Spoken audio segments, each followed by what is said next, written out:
दीर्घ संधि। तो देखो संधि के सबसे पहले तो संधि किससे कहते हैं? दो समीपवर्ती वर्णों के मेल को संधि कहा जाता है। ये तो तुम्हारी डेफिनेशन होगी यहाँ तक। उसके बाद संधि कितने प्रकार की होती है? ये डायरेक्ट प्रश्न पूछने आएगा। तो तुम बताओ 3 प्रकार की कौन कौन सी होती है?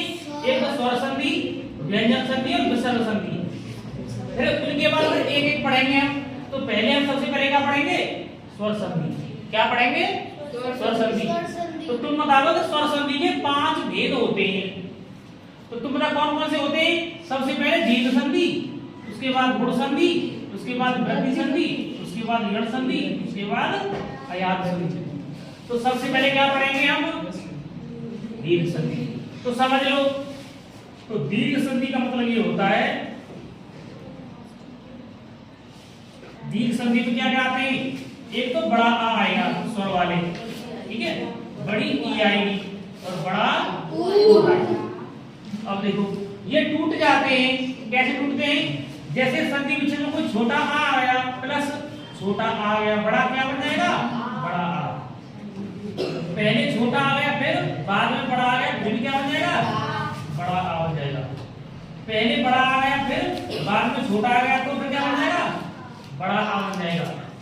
अगर पहले ही बड़ा आ गया और फिर बाद में भी दोनों बड़ा आ गया, फिर क्या होगा?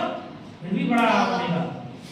ये क्यों बनना है? क्योंकि संधि का रूल भी रहेगा बड़ा आ सबसे पहले। ऐसे ही अगर छोटी ई आ जाए संधि में, फिर छोटी ई आए तो बड़ी दोनों मिलकर क्या बन जाएगी? बड़ी ई। ये दोनों टूट जाएंगे, विच्छेद हो जाएंगे, फिर संधि बन जाएगी बड़ी ई में। छोटी ई और बड़ी ई आ जाए, यहाँ फिर भी कोई दिक्कत नहीं आएगी, फिर भी बड़ी ई आएगी। और पहली बड़ी ई आ जाए दोनों, फिर बाद में छोटी आ जाए तो भी कोई दिक्कत नहीं, बड़ी ई आएगी। संधि विच्छेद करते समय दोनों बड़ी बड़ी आ जाए, फिर भी बड़ी ई आएगी। ऐसे से भी होगा। छोटा ऊ आ जाए प्लस छोटा हुआ क्या होगा? बड़ा ऊ। छोटा आ जाए फिर बाद में बड़ा आ जाए, फिर क्या होगा? बड़ा ऊ। अगर पहले बड़ा आ जाए बाद में छोटा आ जाए, फिर क्या होगा? बड़ा ऊ। दोनों बड़े बड़े आ जाए, फिर क्या होगा? बड़ा ऊ। ये चीजें